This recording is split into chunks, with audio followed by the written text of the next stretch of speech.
আসসালামু আলাইকুম ওরহমতুল্লাহ। 1 মিনিট মাদ্রাসায় আপনাকে স্বাগতম। আজ আমি আলোচনা করব আজকে বৃহস্পতিবার আসরের পর থেকে শুরু করে মাগরিবের আগ মুহূর্ত পর্যন্ত সময়টিতে অথবা সারা দিনে কিংবা রাতে যখনই সময় পাবেন তখনই কষ্ট করে একটি ছোট্ট আমল করবেন, অর্থাৎ এই ছোট্ট দোয়াটি 3 বার করে পাঠ করবেন। আল্লাহ তাআলা আপনার সকল গুনাহ মাফ করে দেবেন, আপনার পরিবার সংসারে গায়েবী রিজিক দান করবেন, আপনার মনের নেক আশা ইনশাআল্লাহ পূরণ করেই দেবেন। অত্যন্ত গুরুত্বপূর্ণ ভিডিওটি অবশ্যই আপনারা সম্পূর্ণ আমলের উদ্দেশ্যে দেখবেন। আল্লাহর প্রিয় বান্দাদের একটি বিশেষ গুণ হলো তারা আল্লাহ রাসূল সাল্লাল্লাহু আলাইহি সাল্লামের সুন্নতের প্রতি দুর্বল।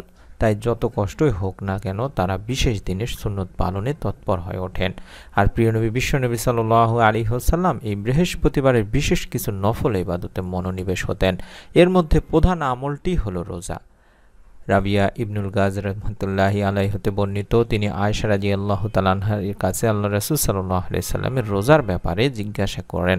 তখন তিনি বলেন, আল্লাহ রাসূল সাল্লাল্লাহু আলাইহি সাল্লাম সোমবার ও বৃহস্পতিবারে রোজা রাখার ব্যাপারে খুবই মনোযোগী ছিলেন। ইবনে মাজাহ এবং ইবনে হিব্বানের একটি হাদিস। আবু হুরায়রা রাদিয়াল্লাহু তাআলা আনহু থেকেও বর্ণিত আছে, হাদিসে আল্লাহ রাসূল সাল্লাল্লাহু আলাইহি সাল্লাম বলেন, সোমবার ও বৃহস্পতিবার আল্লাহ তাআলার কাছে বান্দার আমলগুলো উপস্থাপন করা হয়। তাই আমি চাই রোজা রাখা অবস্থায় আমার আমল উপস্থাপন করা হোক, এটা আমি পছন্দ করি। তিরমিজি এবং সুনানে নাসাই শরীফের একটি হাদিস। ফজিলত হিসাবে হাদিসে কুদসিতে আল্লাহ তাআলা বলেন, মানুষের প্রতিটি কাজ তার নিজের জন্য, কিন্তু রোজা এর ব্যতিক্রম। তা শুধু আমার জন্য, আমি তার প্রতিদান দেব। সহিহ মুসলিম শরীফের একটি হাদিস। শুধু তাই নয়, আল্লাহ রাসূল সাল্লাল্লাহু আলাইহি সাল্লাম আরও ইরশাদ করেছেন, যে ব্যক্তি আল্লাহর সন্তুষ্টির জন্য একদিন রোজা রাখবে, আল্লাহ তাআলা জাহান্নামকে তার থেকে 100 বছরের দূরত্বে সরিয়ে রাখবেন। সুবহানাল্লাহ, সুবহানাল্লাহ। তাই অনুরোধ করছি, যদি সম্ভব হয় তাহলে আপনারা অবশ্যই এই বৃহস্পতিবারে একটি রোজা রেখে আপনারা আমলটি করার চেষ্টা করবেন। প্রথমে যে দোয়াটি শিখিয়ে দেব, এই দোয়াটি পাঠ করলে আল্লাহ তাআলা বান্দার গুনাহ মাফ করে থাকেন। পাপী বান্দাদের আল্লাহ রাব্বুল আলামিন আশার বাণী শুনিয়েছেন। বর্ণিত হয়েছে, হে আমার বান্দারা, যারা নিজেদের উপরে জুলুম করেছো, তোমরা আল্লাহর রহমত থেকে নিরাশ হও না। নিশ্চয়ই আল্লাহ সব গুনাহ মাফ করেন, তিনি ক্ষমাশীল, পরম দয়ালু। এক হাদিসে আল্লাহ রাসূল সাল্লাল্লাহু আলাইহি সাল্লাম বলেছেন, আবু হুরায়রা রাদিয়াল্লাহু তাআলা আনহু থেকে বর্ণনা করা, যেখানে বলা হয়েছে যে তোমরা যদি পাপাচার করতে, এমনকি তোমাদের পাপ আকাশের সীমা পর্যন্ত পৌঁছে যেত, অতঃপর তোমরা তওবা করতে, তাহলে আল্লাহ অবশ্যই তোমাদের তওবা মাফ করে দিবেন, তওবা কবুল করবেন। অর্থাৎ আপনারা যদি এই ছোট্ট দোয়াটির মাধ্যমে আল্লাহ তাআলার কাছে আপনার গুনাহের জন্য মাপ চান, তাওবা করেন, আল্লাহ তাআলা আপনার গুনাহ ইনশাআল্লাহ মাফ করে দেবেন, আপনার তাওবা কবুল করবেন। আমি দোয়াটির আরবি বাংলা উচ্চারণ দুটি দেখাচ্ছি, যাতে করে আপনারা কম করে হলেও 3 বার করে দেখে দেখেও পড়তে পারেন। আমি নিয়মটি শিখিয়ে দিচ্ছি একটু পরে ইনশাআল্লাহ। আগে দোয়াগুলো শিখে নিন বা মোবাইলে স্ক্রিনশট নিয়ে নিন বা ছবি উঠায় নিন। রব্বি ইন্নী যালামতু নাফসি ফাগফিরলি, রব্বি ইন্নী যালামতু নাফসি ফাগফিরলি, রব্বি ইন্নী যালামতু নাফসি ফাগফিরলি। এভাবে 3 বার পড়বেন। হে আমার রব, নিশ্চয়ই অবশ্যই আমি আমার নফসের প্রতি জুলুম করেছি, সুতরাং আপনি আমাকে ক্ষমা করে দিন। সূরা আল কাসাসের 16 নম্বর আয়াতের কথা বলা হয়েছে। এবং যারা গায়েবী রিজিক চান বা রিজিকে বরকত চান, পরিবার সংসারে রিজিক যাতে আসে, তার জন্য আপনার এই ছোট্ট আমলটি করবেন। গায়েবের মালিক হলেন একমাত্র আল্লাহ, আর তাই গায়েব থেকে কিছু পেতে হলে আল্লাহর দুয়ারে আপনাকে ধর্ণা দিতে হবে, তাকে ডাকতে হবে এক মন চিত্তে, জয় করে নিতে হবে মহান প্রভুর মন। তাহলেই গায়েবী ধন সম্পদ পাওয়া যাবে, রহমতে ভরপুর হবে আপনার ইহকালীন এবং পরকালীন জীবন। গায়েবী ধন পাওয়ার জন্য বেশ কিছু আল্লাহ রাসূল সাল্লাল্লাহু আলাইহি সাল্লাম এবং যুগের ওলামায়ে কেরামগণ দোয়া শিখিয়ে দিয়েছেন, আমল শিখিয়ে দিয়েছেন। আমাদের সেখান থেকে দু একটি দোয়া আপনাদের জন্য আমি তুলে ধরছি। বিশেষ করে এই মুহূর্তে যে দোয়াটি দেখাচ্ছি, এই দোয়াটি আপনারা 3 বার পাঠ করবেন। আরবি বাংলা উচ্চারণ সহকারে দিচ্ছি, যাতে করে সকলে পড়তে পারেন, দেখে দেখে হলেও অন্তত। আল্লাহুম্মা কফিনি বিহালালিকা আন হারামিকা ওয়া আগনিনি বিফাদলিকা আম্মান সিওয়াক। اللهم اكفني بحلالك عن حرامك وأغنني بفضلك عمن سواك। اللهم اكفني بحلالك عن حرامك وأغنني بفضلك عمن سواك। এভাবে 3 বার পাঠ করবেন। এটি অত্যন্ত কার্যকরী একটি দোয়া দিনী ভাই বোনেরা।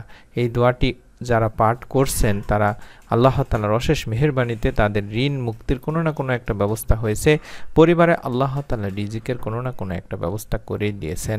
এই দোয়াটির অর্থই হচ্ছে, হে আল্লাহ, হারামের পরিবর্তে তোমার হালাল রুজি আমার জন্য যথেষ্ট করো, আর তোমাকে ছাড়া আমাকে আর কারোরই মুখাপেক্ষী করো না।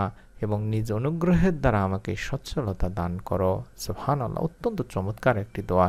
এবং মনের নেক আশা যাতে পূরণ হয়ে যায়, আপনার মনে যত ভালো নেক ইচ্ছাগুলো আছে যাতে পূরণ হয়, তার জন্য ইসমে আজমের এই ছোট্ট দোয়াটিও পাঠ করবেন 3 বার। দোয়াটি হচ্ছে আল্লাহুম্মা ইন্নী আসআলুকা বিআন্না লাকাল হামদু লা ইলাহা ইল্লা আনতাল মান্নান বাদিউস সামাওয়াতি ওয়াল আরদ ইয়া জাল জালালি ওয়াল ইকরাম ইয়া হাইয়্যু ইয়া কাইয়্যুম। আল্লাহুম্মা ইন্নী আসআলুকা বিআন্না লাকাল হামদু লা ইলাহা ইল্লা আনতাল মান্নান বাদিউস সামাওয়াতি ওয়াল আরদ ইয়া জাল জালালি ওয়াল ইকরাম ইয়া হাইয়্যু ইয়া কাইয়্যুম। اللهم إني أسألك بأن لك الحمد لا إله إلا أنت المنان بديع السماوات والأرض يا ذا الجلال والإكرام يا حي يا قيوم। এই দোয়াটিও 3 বার পাঠ করবেন। এর অর্থই হচ্ছে, হে আল্লাহ, আমি তোমার কাছে প্রার্থনা করি, তুমি তো সব প্রশংসার মালিক, তুমি ছাড়া কোনো উপাস্য নেই, তুমি দয়াশীল, তুমি আকাশসমূহ পৃথিবীর একমাত্র সৃষ্টিকর্তা, হে মহান সম্রাট ও সর্বোচ্চ মর্যাদার অধিকারী, হে চিরঞ্জীব, হে সর্বময় ক্ষমতার অধিকারী। এবার নিয়মটি বলে দিচ্ছি, আপনারা শুধুমাত্র বৃহস্পতিবার না, অন্যান্য দিনেও আপনারা আমলটি করতে পারবেন। দিনে কিংবা রাতে যখনই সময় পাবেন তখনই দরুদ আগে পড়ে নেবেন, অন্তত 11 বার করে। আল্লাহুম্মা সাল্লি ওয়া সাল্লিম আলা নাবিয়িনা মুহাম্মাদ, যেটি দেখাচ্ছি স্ক্রিনে, আল্লাহুম্মা সাল্লি ওয়া সাল্লিম আলা নাবিয়িনা মুহাম্মাদ, আল্লাহুম্মা সাল্লি ওয়া সাল্লিম আলা নাবিয়িনা মুহাম্মাদ। এভাবে অন্তত 11 বার পড়বেন। তারপরে কোরআনে বর্ণিত গুনাহ মাফের যে দোয়াটি দেখাচ্ছি আমি একবার করে বলে দিচ্ছি, রব্বি ইন্নী যালামতু নাফসি ফাগফিরলি, এভাবে একবার পাঠ করবেন। এবং গায়েবী রিজিক বা রিজিকে বরকত লাভের জন্য কিংবা ঋণ মুক্তির জন্য যে দোয়াটি আরবি বাংলা উচ্চারণ দেখাচ্ছি, আল্লাহুম্মা কফিনি বিহালালিকা আন হারামিকা ওয়া আগনিনি বিফাদলিকা আম্মান সিওয়াক, এটিও 3 বার পাঠ করবেন। এবং মনের নেক আশা পূরণের জন্য ইসমে আজমের এই দোয়াটি, যেটি স্ক্রিনে দেখাচ্ছি, আল্লাহুম্মা ইন্নী আসআলুকা বিআন্না লাকাল হামদু লা ইলাহা ইল্লা আনতাল মান্নান বাদিউস সামাওয়াতি ওয়াল আরদ ইয়া জাল জালালি ওয়াল ইকরাম ইয়া হাইয়্যু ইয়া কাইয়্যুম। এভাবে অন্তত 3 বার পাঠ করে আবারও 11 বার আল্লাহুম্মা সাল্লি ওয়া সাল্লিম আলা নাবিয়িনা মুহাম্মাদ, আল্লাহুম্মা সাল্লি ওয়া সাল্লিম আলা নাবিয়িনা মুহাম্মাদ পাঠ করে 2 হাত তুলে আল্লাহ তাআলার কাছে দোয়া করবেন। পরিবার সংসার রিজিকে বরকত চাইবেন, সকল গুনাহের জন্য মাপ চাইবেন এবং মনের যত নেক ইচ্ছাগুলো আছে সেগুলো আল্লাহ তাআলার কাছে সবিনয় তুলে ধরবেন। আল্লাহ তাআলা এই সময়ের দোয়া ফিরান না, আপনার দোয়াও কবুল করে নেবেন ইনশাআল্লাহ। মনের মধ্যে শতভাগ বিশ্বাস নিয়ে নিয়ত করুন। ভিডিওটিতে একটি লাইক দিয়ে কমেন্ট সেকশনে অন্তত আমিন লেখার মাধ্যমে আপনাদের কাছে অনুরোধ করব, আমাদের দ্বিতীয় চ্যানেলের ভিডিওগুলো আমরা নিয়মিত দিচ্ছি, সেখানে দেখার জন্য বা ইউটিউবে সার্চ করার জন্য চ্যানেলগুলোর নাম দেখাচ্ছি, লিখে ইউটিউবে সার্চ দিলে পেয়ে যাবেন ভিডিওগুলো ইনশাআল্লাহ।